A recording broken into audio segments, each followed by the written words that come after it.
BCB নির্বাচন থেকে তামিম ইকবাল সরে দাঁড়াইছেন, এটা অনেক বড় একটা নিউজ। তামিম তার অভিযোগে বলছে বিসিবি নির্বাচন নিয়ে ফিক্সিং হচ্ছে।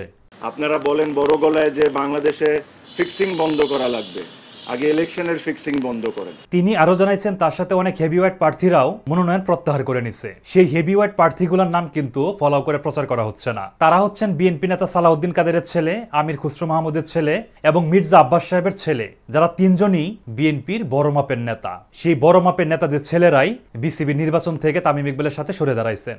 বিসিবি নির্বাচনে তামিম ইকবাল কার প্রতিনিধিত্ব করতেছিলেন তা তিনি যেদিন ইশরাক সাহেবকে পাশে নিয়ে সংবাদ সম্মেলন করছিলেন সেদিনই পরিষ্কার হয়ে গেছিল। তিনি ইশরাক সাহেবের মাধ্যমে হুমকি দামকিও দিছিলেন, যদি বিসিবি নির্বাচন নিয়ে টাল বাহানা করা হয় তাহলে ইশরাক সাহেব বিসিবি ঘেরাও করবেন, ঢাকা দক্ষিণ সিটি কর্পোরেশনের মতো বিসিবি অবরুদ্ধ করে রাখবেন, বিসিবি চেয়ার দখল করে তামিম ইকবালকে বসায়া দিবেন। তামিম ইকবাল বিসিবি নির্বাচন নিয়ে যে ফিক্সিং এর অভিযোগ তুলছে, সেই অভিযোগের প্রেক্ষিতে আসিফ মাহমুদ যেটা বলছেন, উনার কাছে স্পষ্ট অভিযোগ আছে তামিম ইকবাল ভারতের বিরাট কোহলি এবং গৌতম গম্ভীরের মাধ্যমে ভারতীয় ক্রিকেট বোর্ডের কাছে অভিযোগ জানাইছেন। একজন ফোন করে বিরাট কোহলিকে অভিযোগ দিয়েছে এবং বিরাট কোহলি সেটা গৌতম গম্ভীর বা আরো বাকিদের সাথে সেটা শেয়ার করেছে। এমন উনি কিন্তু সেই তামিম ইকবাল যিনি গত 4 আগস্ট শেখ হাসিনার সঙ্গে দেখা করতে গণভবন গিয়েছিলেন। উনার নাম গণভবনে এন্ট্রির যে রেজিস্টার, সেই রেজিস্টারে কিন্তু আমরা পেয়েছিলাম। উনি সেই তামিম ইকবাল যিনি সকল ক্রিকেটারকে দিয়ে কয়দিন আগে একটা স্ট্যাটাস দেয়াইছেন, যে স্ট্যাটাসের কথাগুলো সকল ক্রিকেটারদের একই ছিল।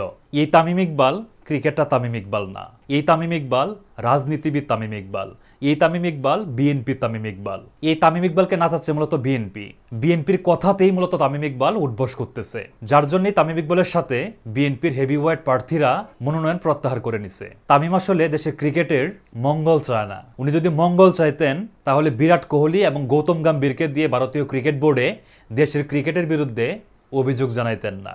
উনি এটা নিয়ে যারা এটার সঙ্গে জড়িত তাদেরকে নিয়ে বসতে পারতেন, তাদের সঙ্গে আলোচনা করতে পারতেন।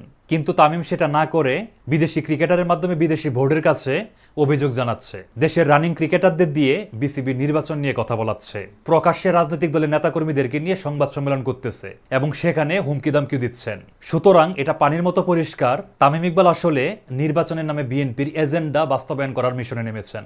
সেই মিশনে যখন তিনি বুঝতে পারছেন ব্যর্থ হবেন, তখনই তিনি সরে দাঁড়ানোর নাটকটা সামনে নিয়ে এসেছেন। এর বেশি আর কিছুই না। ধন্যবাদ সবাইকে।